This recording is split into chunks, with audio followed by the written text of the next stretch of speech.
Good morning and welcome to the newspaper review, reaching you live from our studios at High Impact Television. I am Oyinpriye Krumale. But currently I have in the studios with me Dakbo Hadaramewa. He's a public affairs analyst. You're welcome to the newspaper review. Thank you very much. It's good to have you this morning. It's good to be here, Priya. Okay. Really. Taking a look at the current administration and how criticisms has been coming in from left, right, and center, the National Assembly, the Red Chamber, the Senate, again has approved a $16 billion loan for the current administration. Even there are some of the projects that were highlighted that this particular loan is going to take care of. Now, if you look at the debt, the way the government has been borrowing and what we intend to use it for, what's your perspective on it? I think the facts show that this has been the single most significant increase in debt over the past, I think it's about 7 years now. The national loans have actually increased from about 8.8 trillion to almost about 32 trillion right now, which is a huge increase. And that comes at a cost. Last year, in fact, 97% of the revenue the government generated actually went towards paying debts, meaning for basic things like, paying of salaries and future projects, we need to borrow more. Okay. Now, the big question is, how sustainable is that model? People need to scale it down to what they have in their own home. If I earn 100,000 naira a month and I was using 97,000 naira to pay off debts, meaning I only had 3,000 naira to survive, and I had to borrow more money, at what point will I, be able to sustain myself? And so it's a very scary trend, and I think every Nigerian should be worried because it's a mortgage against our future, especially young people. All right, but from some of the explanations that were given, we could see that some of this debt, not some, most of the debt, if not all of it, is used to finance projects that seem to benefit Nigeria. We're talking about infrastructure, the Lagos-Ibadan Expressway, the Nigerian railroad systems that has been taking place in the 6 geopolitical zones. These are projects that are geared towards generating more income, most especially the railway system. Don't you think we're in the right path? Well, definitely. The idea is right. I think if a country is going to borrow, it should borrow and spend on things that are going to be able to generate revenue for the country. But we know that these projects are being bloated in terms of the cost. The actual cost of the Nigeria, say for example, Ibadan to Lagos Expressway, has been astronomical compared to the value it's going to bring. It's almost like taking a huge loan to do a rather small project. Now, that small project can only generate a small amount of revenue. But by the time you overspend on that particular project, it then becomes unsustainable in and of itself. Okay. So, okay, yes, please go on. So that's the kind of challenges that we're going to face. We're borrowing too much and spending too little, and there's a lot of mismanagement, and a lot of money is actually going missing along the way. And that means it's actually unsustainable to even continue those projects. All right. Do remember that before now, the naira to the dollar has been not as high as it is at the moment, and could that be one of the reasons why the finances, the money that is required to finance the debt loans, could be on the high side, it seems to increasing? And some of the disadvantages that you might want to talk about, some of the disadvantages or some of the advantages rather that could actually have some form of effect in Nigeria with regards to the borrowings. Yeah, I think we're losing on both sides, right?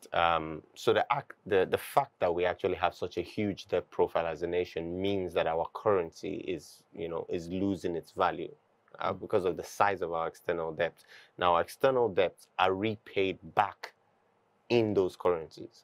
So meaning that we have to generate a lot more of that undervalued currency to be able to afford to pay back. So we're losing on both sides. It's like a very terrible cycle. And I find it, it's comical to think that earlier this year we were talking about whether or not one website is contributing to the fall of the naira.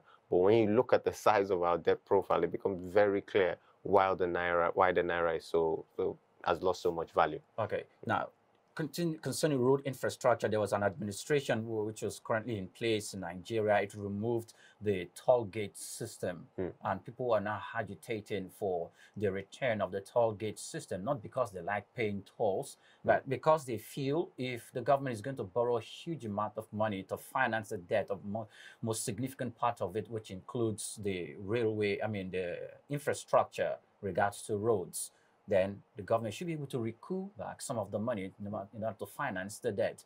So would you go with that perspective or not? Well, I think firstly, the government taxed us enough already. So to tax us then to build roads is double taxation in a way. We're already being taxed, and part of our tax, it should go towards building those roads. But beyond that, you also look at the fact that some of these roads are costing the billions of dollars, right? And if you're being fair, how much can you really charge the average Nigerian when the minimum wage is 30,000 naira? How much do you want to charge per car?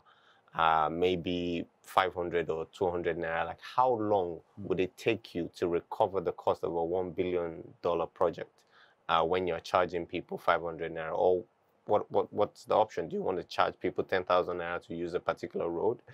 I think most Nigerians would rather walk. So it's not really a solution to the problem, and we need to really get to the core of the issues that we're facing. All right.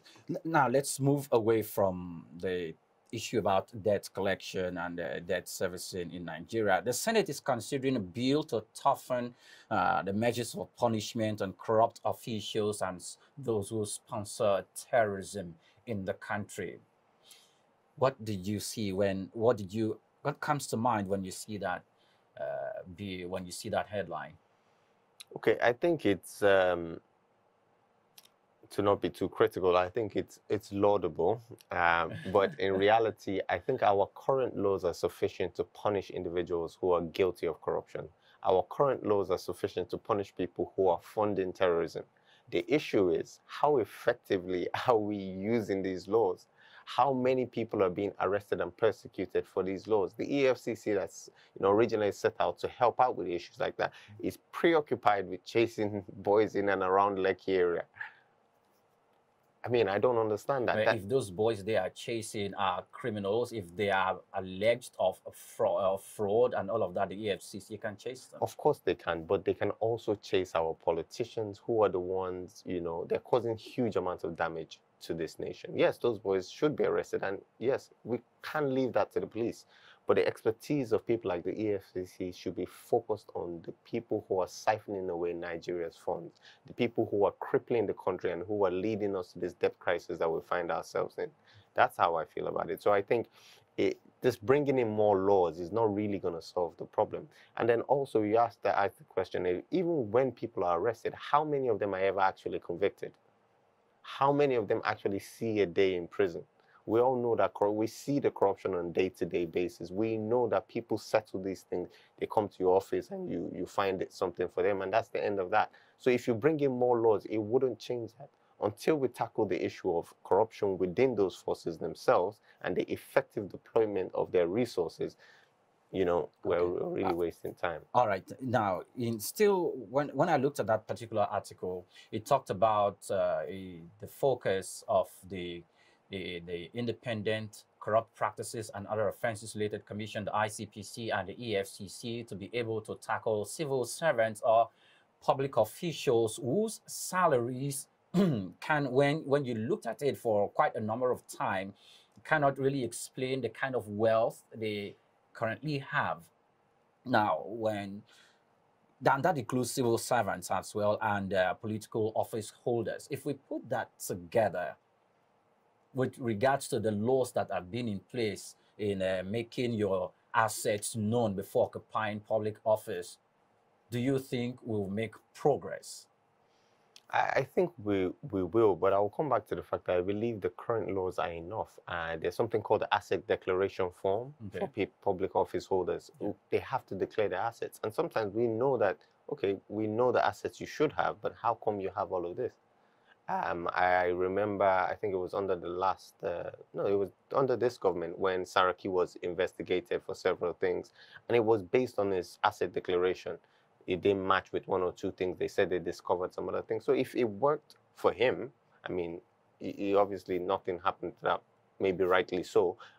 If it worked for him, if the law allowed you to persecute him in that way, then why can't we investigate and persecute other government officials using those same parameters that we used against him? All right. Well, now, what about public officers that you don't see them? Well, they declare their assets, but since their wives and their children are not government officials, they cannot declare assets, and there is this tendency or assumption that they could be used, political office holders, wives or children could be used as a conduit to siphon funds. How would you do you see the law bringing in this persons into its scope of examining their incomes and with the purpose of fighting corruption?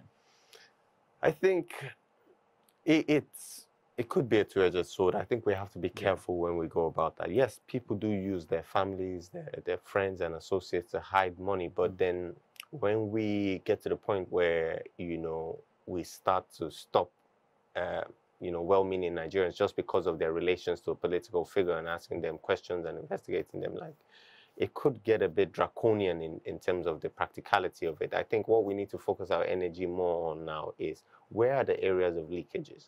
How are these people getting access to these funds, and how can we plug those leakages? I think that would be a good way to start. Okay.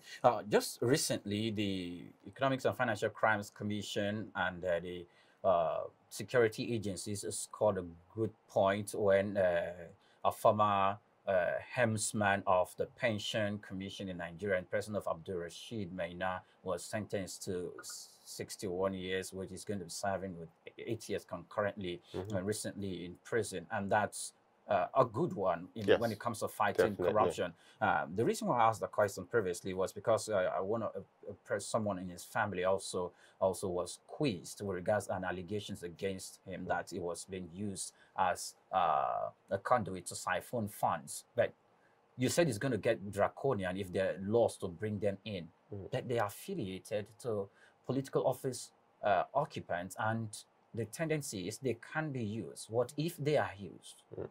I think for what you just spoke about is a very, a great achievement, and it's a step in the right direction. And yes, his son was investigated, and I believe he was sentenced in absenteeism. I'm not saying that we shouldn't investigate those things. Yes, we should. But I just worry too that if we make that the priority, and we all know that in Nigeria, unfortunately, people do use certain laws for political gain. Now, if I know, say, for example, I'm a politician and you are my opposition, or I have an issue with you, and I know that I can leverage on that to squeeze your family in terms of going after, getting people to go after your wife, her businesses, which might be legitimate businesses, getting them to shut them down while we launch a year-long, 2-year investigation. I think it would be a worrying trend. I think we need to focus more on these individuals. And again, where are the areas in which this money where are they being siphoned off, and how do we plug them?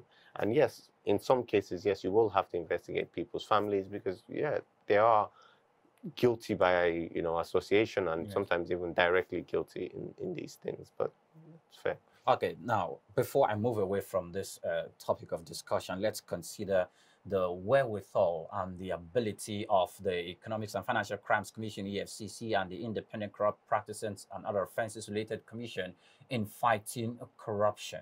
Now, some public offices are covered with immunity by law. So they cannot be arrested or interrogated while they are still in office. Nigerians, most of it, are calling for the removal of the immunity clause. What will be your proposition? I would stand firmly against that. I believe against the removal? Yes, 100%. I believe the immunity clause is there for good reason.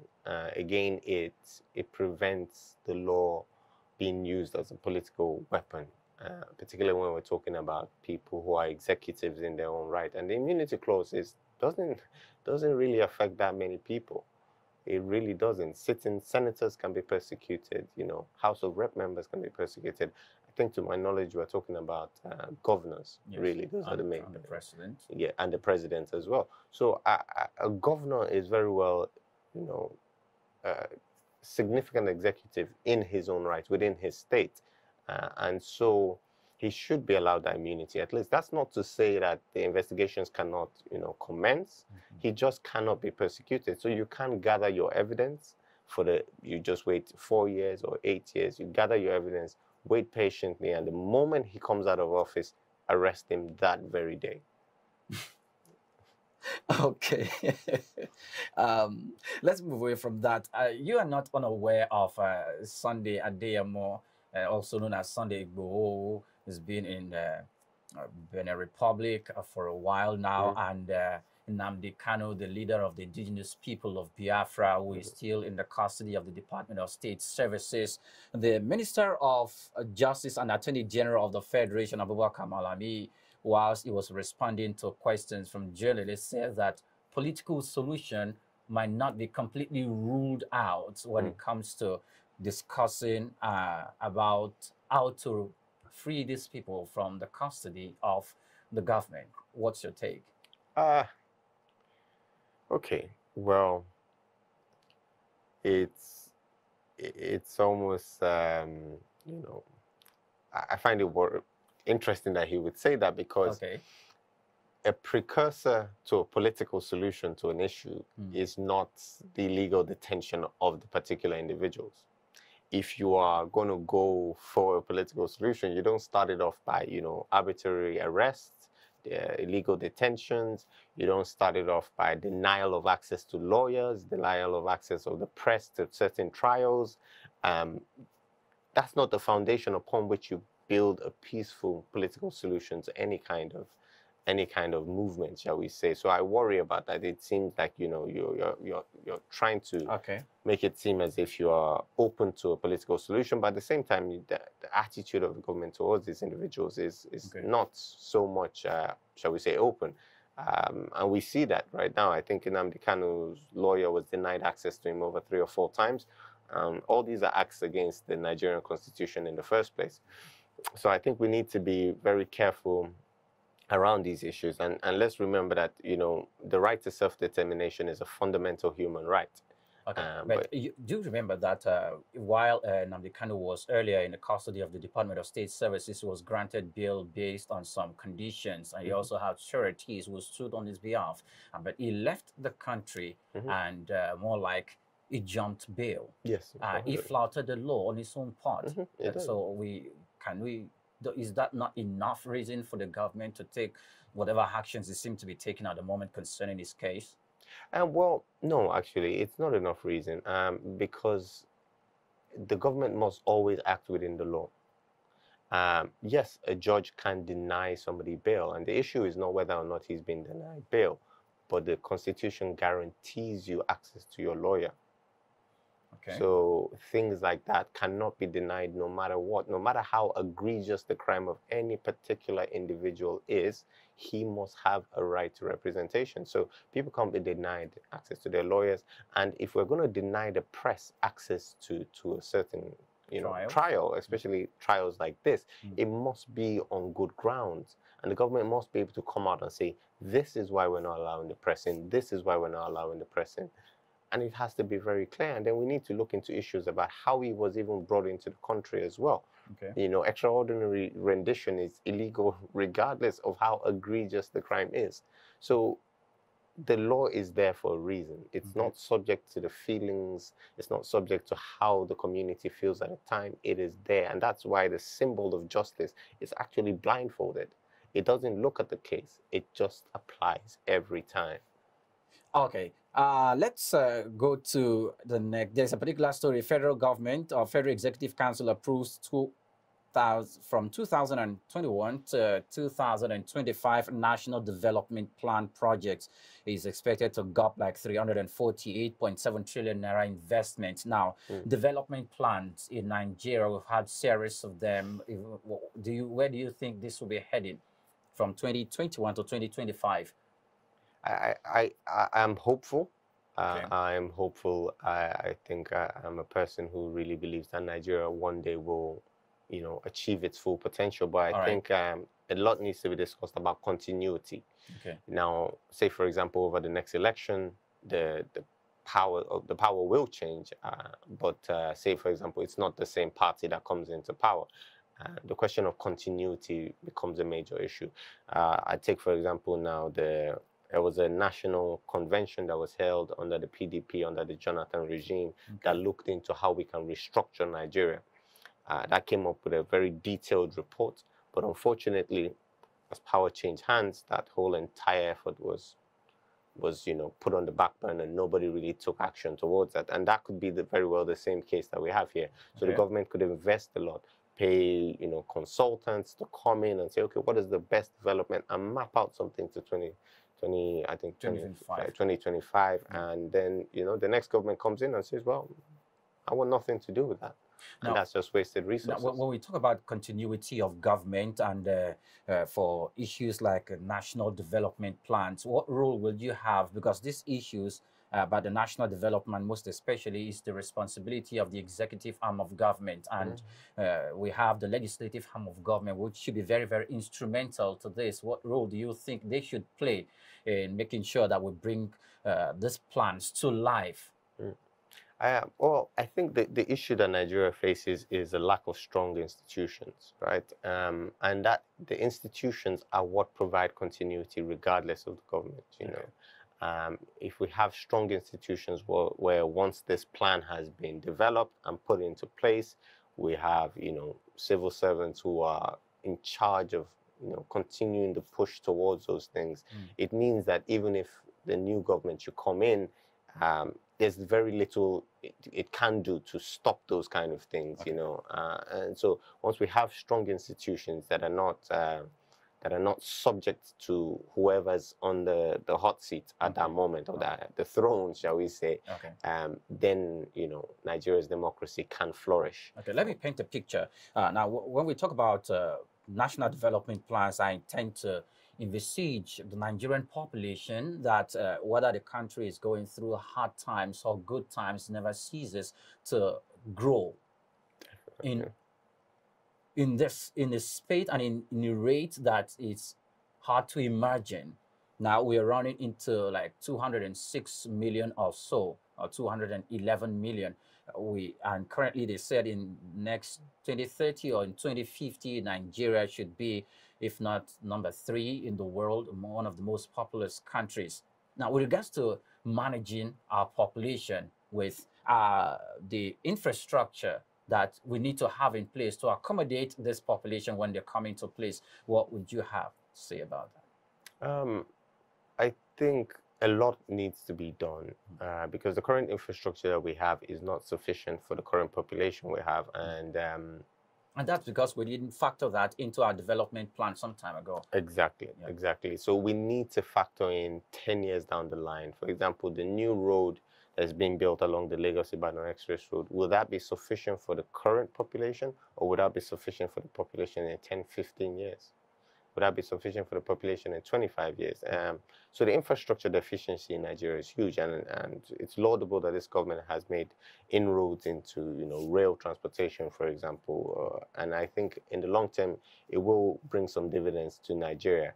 But more needs to be done. A friend of mine was informing that he finds it cheaper to import a container from China to Lagos than it is for him to move it to Lagos, to the east.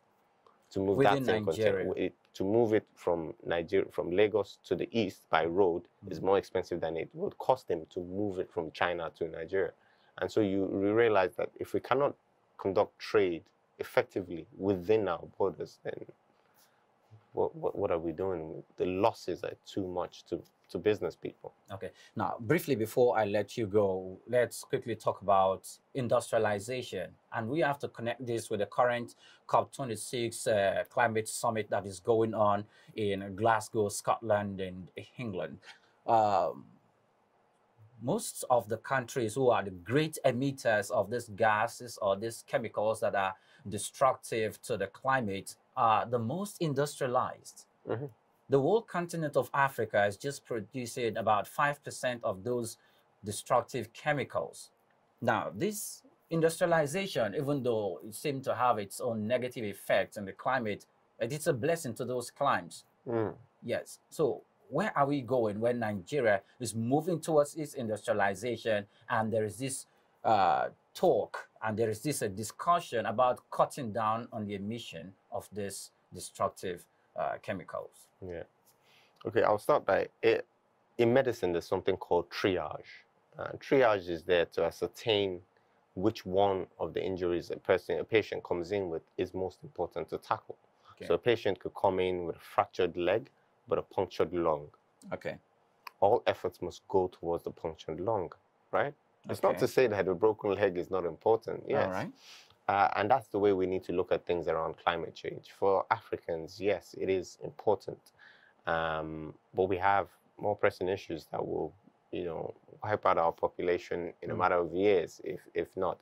But in terms of how to relate to the damage that's being caused by the West, I think compensation is not too far to ask, right? The Western nations have, by and large, contributed greatly to the degradation of the environment, and we African countries, because of our climate, are often the first to receive the repercussions of their actions.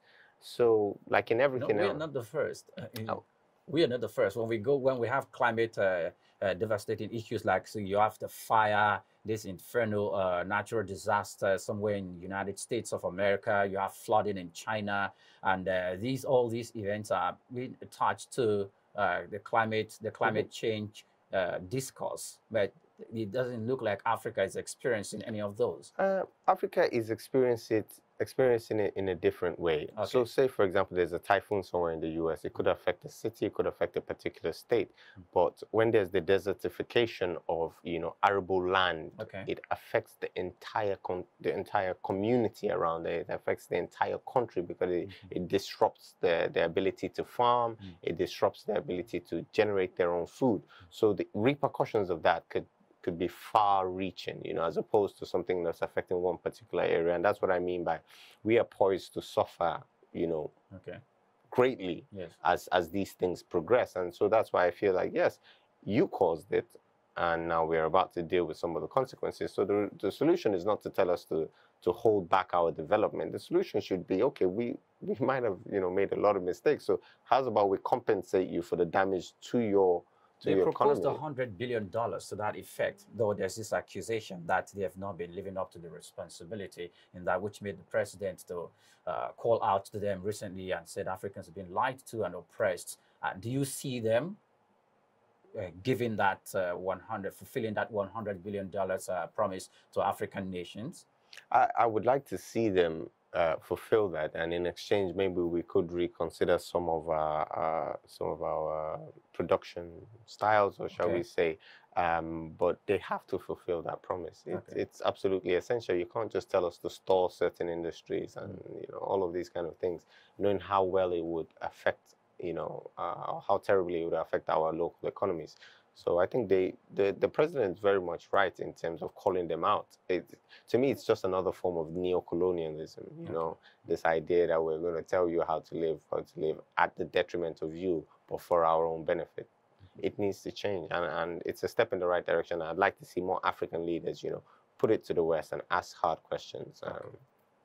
All right, now, finally, I know this is the second time of me saying finally. You are not unaware of the recent happenings in Gerard Road in Ikoyi, where we have the 21-story building collapsed. The death toll is just been risen to 45 of recently. There's this, the latest trend on that issue is that the government should either take down the building completely by way of demolition, or to conduct an integrity test. Where do you think this should head with regards to strengthening the real estate sector? I remember overhearing that there are some regulations that have been proposed that have not been signed into the law that would control and seek to curb the industry, the construction industry, in terms of the quality of what they produce. I think first you need to start by solving that problem, ensure that the standards are there, and more so that the standards are enforced. Now, in regards to what happens to the other two buildings, I think it's a very tragic thing what happened. But I don't think the reaction should be let us destroy other things. Okay. It should be a test if those buildings are safe. If they are safe, then I see no reason why they should be destroyed. Okay. It's very tragic what happened, and it shouldn't have happened. Right. But the government needs to take responsibility for their role in that. The lack of oversight, the lack of proper investigation into what some of these developers are doing. I think that should be the place where we start. Let us look into how we can regulate the industry and ensure quality standards are adhered to, and let us not just, skewer somebody's business, okay.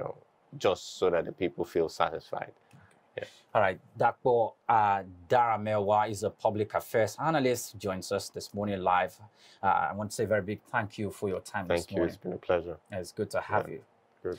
Yes, far we can go and how much we can take this morning on the newspaper review.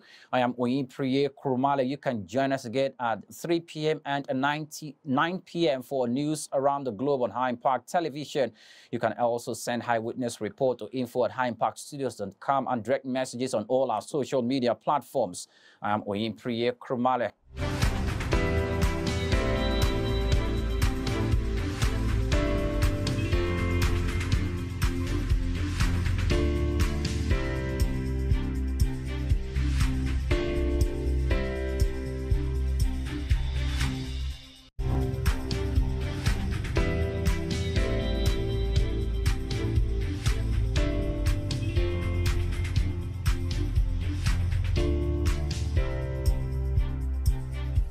If you don't believe the product is good